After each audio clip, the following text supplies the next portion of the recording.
Good morning, guys. Ang ating client for today or ang ating model for today's video ay si Miss Aya Hipolito. Ayan. First time po nagpagawa sa atin si Miss Aya at dahil nga nabalitaan niya na okay ang ating serbisyo, kaya nag-try din po siya sa atin. Ayan nga po ang kanyang buhok. Ayan. Wavy. Wavy siya na yung fine ang texture ng kanyang hair. So, ang gagamitin ko po sa kanya, ayaw niya na ng ribbon, pero gusto niyang maunat kahit paano yung hair niya. Ito ang T-top. Ang T-top po ay isa sa mga trending ngayon na organic, pero may kakayahan siyang unatin ng ating hair.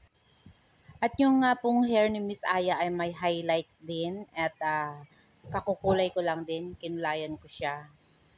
Before kasi faded na yung blonde niya, so kinulayan ko siya ng mocha brown. Ayan. Yan po yung kulay niya, mocha brown. Yan po.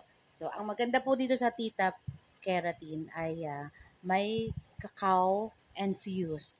Kung saan nananatili yung shiny niya at smooth at sinusupply ng keratin pigment yung ating strands ng ating hair. Mahalaga po kasi yung keratin pigment ng hair natin. Kasi yun yung doon kumakapit yung kulay natin at nagiging strong pa siya.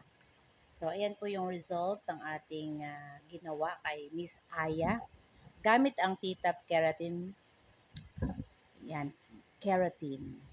Ayan po. Kaya yung mga nagpapariban na sobrang damage na yung hair, ay ito na lang po ang itry nyo naman. Kasi pag na-damage na yung hair natin sa ribbon, hindi na po talaga yan ma-recover. Ayan. Thank you for watching, guys. Ayan. Satisfied po ang ating client na si Miss Aya Hipolito. Thank you guys for watching, viewers, followers, and customers. Bye!